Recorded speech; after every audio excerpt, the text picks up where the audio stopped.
What are triggers?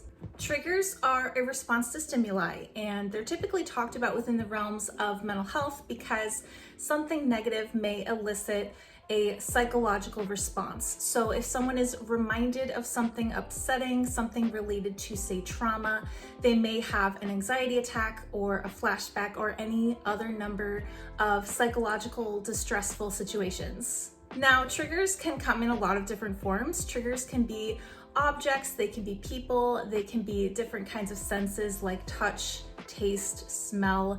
They can be words, they can be noises. There's pretty much anything and everything that can become a trigger if it's related in some way to a negative psychological response. Now, in the sense of psychosis, this can be really broad because triggers with psychosis aren't always psychological responses in the sense that they bring up distressing emotions. Psychosis triggers can be things that actually set off a psychotic episode. In this video, I want to focus on both of those areas of triggers. I want to talk about the kind of things that can disrupt a person's emotions related to their psychosis, say in recovery from psychosis, as well as the things that can offset an episode and can literally trigger psychosis to happen in a person's brain. Before we get started, here's a little bit of a disclaimer to say that I am not a mental health care professional and I am in no way qualified to give any advice, medical or otherwise. Who I am is simply a person with lived experience with serious mental illness who's here to share with you my experience and insight that I've gleaned along the way recovering on my journey. Also, a trigger warning to say that psychosis in and of itself is a very sensitive subject and can be difficult to talk about at times. So if at any time during the video I say anything that may be distressing to you, you are more than welcome to leave the video. In this video specifically, we will be talking about triggers, so we will be talking about things that may offset a negative response psychologically, and if that in any way is not up your alley, you are more than welcome to leave. Moving on. So to get started, let's just kind of look at the nature of psychosis, because psychosis in and of itself is not actually technically a mental illness. It is related to mental illness, but it is also related to a lot of different causes because psychosis itself is not a disorder. It's a symptom, and it can be the symptom of a myriad of different things, most of which actually don't have anything to do with mental illness. Psychosis as a symptom is caused by childbirth. It's caused by traumatic brain injury. It's caused by sleep deprivation, significant amounts of stress, even grief. It can be caused by substances, whether they be prescribed medication or recreational drugs or alcohol. It can be caused by so many different things, and as you can see, you don't need to have a psychotic disorder like schizoaffective or schizophrenia to experience psychosis. A lot of people only ever have one psychotic episode outside of a psychotic disorder, so they would obviously not know that they were prone to psychosis. And then of course there are people with psychotic disorders who recurringly go into psychotic episodes. And while their brains are prone to doing that, they may also have periods of remission. The one thing that these two populations have in common is that they can both go into psychosis by these triggers, the triggers of childbirth, substance, stress, sleep deprivation, etc. Now, I have been in psychosis related to a number of stressors, triggers, if you will, and they tended to coincide with the natural ability of my brain to go into psychosis. They tended to be amplified by those triggers. I wouldn't necessarily say that the triggers alone caused the psychosis, but they certainly revved it up and made it a lot more amplified. So in both populations where you have people who, whether they are not prone to psychosis or are, they can still go into that state of mind based on these triggers. Ideally, you would be able to avoid triggers altogether and just never go into psychosis. That would be the end goal, right? Well, unfortunately, that's just not the case for everyone. Not everybody can avoid these things, these triggers that elicit a response, because if we didn't have triggers, there would be no response. So what do you do when you're managing that response? What do you do when you're faced with a trigger that could potentially put you into psychosis? How would you work around that? Well, I would say that in the event that a trigger crops up in your life and threatens your mental state, the best thing you could possibly do is keep people aware of what's happening to you. If you start to feel funny in any way, like if you start to notice yourself displaying symptoms of psychosis, especially the early onset symptoms of withdrawal, lack of motivation, lack of pleasure, not socializing, not performing in your daily life, like at work or with your hygiene, like if you notice yourself going into that spiral, let someone know. It's really easy to miss psychosis, especially because those early symptoms don't seem like psychosis, they seem like depression. But as soon as you can identify the changes in yourself, it's really important to let someone know, because you may slip into psychosis without anyone having any idea. And at that point, you would be very reliant on them, very, very reliant on their help, and they may not know how to help you. Psychosis isn't as easy to identify as just, oh, I hear something, that can't be real, I must be hallucinating. Because in psychosis, the stimuli is presented to you so realistically that there is no differentiating. And that's why it's so easy to go missed for so long, especially because psychosis has its own logic. And it's very easy to explain away in your mind why things make sense that don't make sense. So a lot of people go through psychosis unnoticed for very long amounts of times, while their loved ones around them are thinking, what is going on? Why are they acting so strangely? Why aren't they acting like themselves? It absolutely helps to have someone in your court, to have people in your court in general, to have a doctor who you are in contact with, who is aware of your situation. Again, not everybody has these episodes recurringly. Some people only have one, so it would be very, very hard to tell. But if you are watching this video and you feel that you fall into that category of someone who wants to know more about psychosis, whether you've had it or not, it may benefit you to know that there are warning signs to look for and there are people to talk to. And if you catch yourself going into that slump, that kind of recession within yourself that tells you to act differently, to withdraw within yourself, you can do something about it. You can talk to somebody about it. You can get help before it's too late. Not all triggers can be avoided, but there are some ways that you can alleviate the distress they may cause. As I said, I've had triggers that have revved up my psychotic episode, and I do feel that the episode could have been milder or come on slower if I'd been better able to manage these stressors. I did have a very stressful job that led to many sleepless nights, and that in itself was enough to really kickstart symptoms coming on heavier and faster. So if I had better self-care, I may have at least been able to catch it sooner, because it could have progressed slow enough that I could have done something in time. Self-care is huge, and a lot of self-care comes down to moderation, and it comes down to identifying within yourself, am I okay? Am I stressed? Am I tired? Is my heart rate okay? Am I breathing okay? Am I clenching my jaw? Are my neck and my shoulders tense? Because a lot of triggers like stress and sleep deprivation can be alleviated. If you are struggling to sleep, you could at least lie down and rest for 20 minutes, maybe an hour, just to let your body be soothed and to recover. If stress is really upsetting to you, knowing how to manage maybe your workload, maybe, well, if it's like a relationship you're in, how to take space and have boundaries. It's hard, it's not easy, but not every trigger has to go into a full-blown psychotic episode. There are ways to manage these life events before they get that far. When a trigger does result in a psychotic episode, what do you do then? First things first, try to remove the trigger.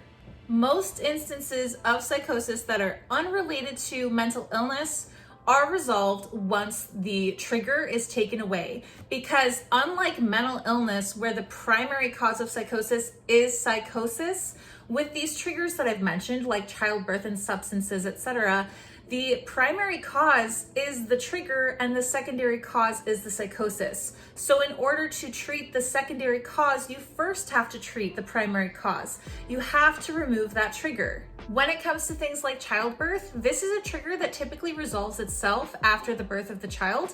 Unfortunately, that does mean for a lot of people that they may have to go through weeks or even months of psychosis. Some people may be able to come out of that episode themselves without any assistance, but some people may actually need medication or electroconvulsive therapy to resolve the psychosis. However, this is an instance in which after the fact, after the trigger being the childbirth, this is something that resolves on its own and a person can come out of psychosis without that added help. Similarly, when it comes to substances, once you remove the substance, this can resolve on its own. This is a situation where once you take away the thing that's causing it, whether it's the alcohol or the street drugs or the medication, this is something that can go away on its own without the help of medication. Again, that's not true of everyone. Some people absolutely do need that help of medication, but this is another instance in which the psychosis will resolve on its own once you remove the trigger. Now, in the case of people who have psychotic disorders, it doesn't necessarily work that way. It may be the case that a trigger sets off a psychotic episode, but removing the trigger doesn't necessarily end the psychotic episode, and they may probably need the same usual course of treatment that they would if it was just like a natural occurring episode. I have episodes from time to time for different reasons. Usually it's related to going off of my medication. I've learned that lesson, hopefully for the last time. But like I said, there have been added stressors of, say, marijuana use, which amplified things. And it would be the case that I would come off of the marijuana, but until I was properly medicated, the psychosis would not stop. So it would kickstart it, but that wouldn't end it there. It would have to be treated by a doctor in order for it to stop. So that's a bit about what I would call environmental triggers. The triggers that can actually offset a psychotic episode, the triggers that kickstart the event, right? But there is an entire different category of triggers, which I think is the triggers people most commonly think of when they think of mental health triggers. And that would be the kind of triggers that elicit an emotional response, the kind of triggers that are psychologically distressful in that they may cause negative feelings, negative symptoms of mental illness, not necessarily causing the mental illness, but related to it. Now, I think some common triggers that people would think of when they think of mental health triggers in general would be discussion of sexual assault or violence, maybe gore. I generally put out trigger warnings for things like that, especially gore, because that is a huge component of my psychosis that unfortunately still follows me today. That is absolutely one of my triggers. But because psychosis affects your entire reality, a lot of my triggers are things you wouldn't suspect, things that no one would ever find triggering unless they'd been in my mindset when I'd been initially exposed to that trigger. Some of my triggers are foods, for instance, tomatoes, pesto, sourdough bread, certain like detergents and soaps like palm olive really triggers me. There's this one orange scrubby soft soap that triggers me. These are things that I am triggered by in varying degrees. Things like the foods I won't necessarily eat. I have worked up to eating sourdough bread again, and so that is something I've eaten a couple times in the last, I'd say like 6 years. Twice now I've eaten sourdough bread. Other things I can't look at, I can't think of. Some things that really trigger me are like intrusive thoughts that I have upon seeing like grocery carts or stacked things. Anything stacked in a pile triggers me. I'm triggered by black socks. I'm triggered by a lot of shows and movies and books. Adventure Time was a really big trigger for me. I will be getting further into that one specifically. But as you can see, triggers for me can be anything.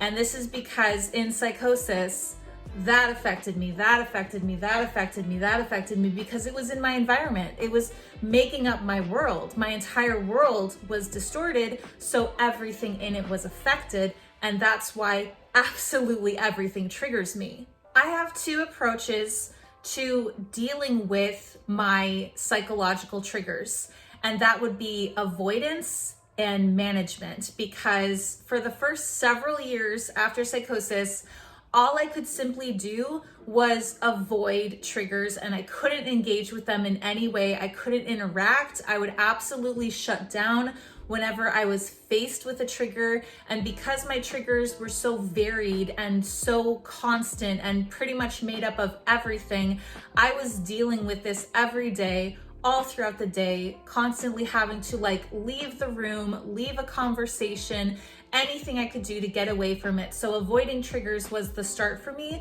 And I think that's a healthy start for a lot of people, to be able to excuse themselves from a situation that's triggering, to be able to pull themselves out.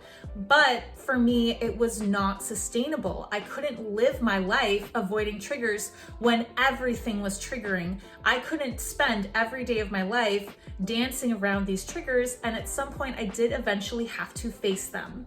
There are so many steps for me in facing and overcoming triggers, because I would say that I have been successful in getting past triggers to the point where they don't upset me anymore and I can actually engage with them.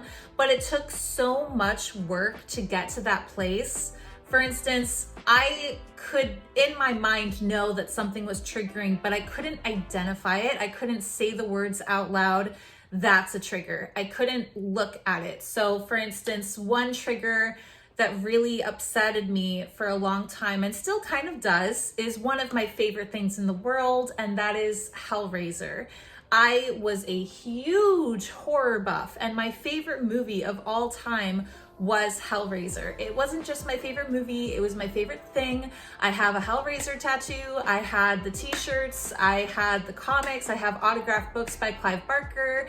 I am friends with a writer of the Hellraiser comics. I mean, I was so hardcore into it, but because it had affected my psyche so badly, I couldn't say the words. I couldn't even say Hellraiser is a trigger, because Hellraiser was too much to say. Even just starting there, even being able to say out loud and break the spell, this is a trigger, was an enormous step. And the thing is, unfortunately, a lot of my triggers are things that I love, and I'm working on reclaiming them because I would like to love them again. I am triggered by a lot of my favorite things because in Psychosis, that's what I was into. I was still into my interests and hobbies, and they were very, very, very hard to get back. Hellraiser is one that I have not been able to watch the movie, but I still have an impressive collection of comics and movies and books. And that is something that I'm really grateful that I held on to, because I tell myself that while I can't enjoy it now, I enjoyed it once, and that's enough for me.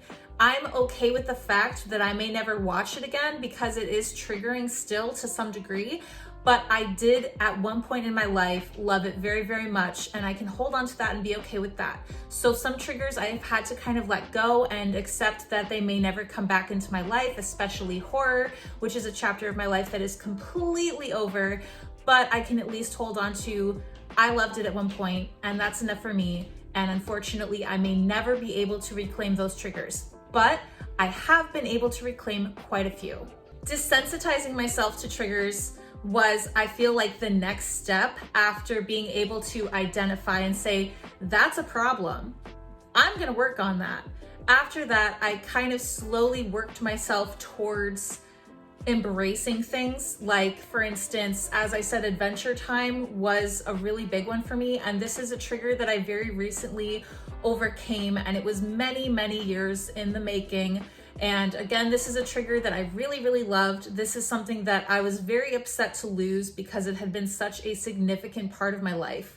And Adventure Time was something that I couldn't think about. Like, it was such a trippy show and so mindfuck-y that I couldn't think about it, but I kind of came around to eventually being able to look at the characters and not like cringe away from the sight of them, you know, because before I couldn't even do that.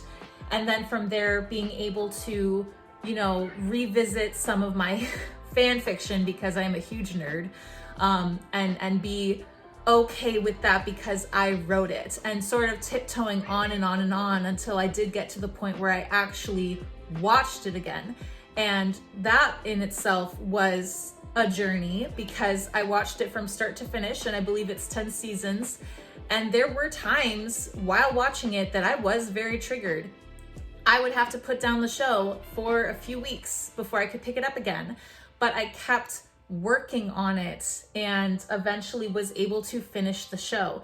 And the culmination of all of that effort of having lost something I loved so greatly and then working towards desensitizing myself to it, to actually pushing myself through triggers and being able to get over them, get past them, and then finally reach the finish line of this emotional marathon, having waited like 10 years to finish this show.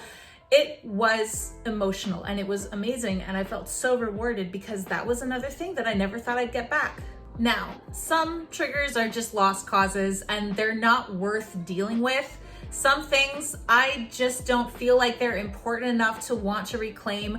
Black socks, for instance, that one has really upset me for a long time, to the point where when my fiance moved in with me and I did laundry with him, I threw away every pair of black socks.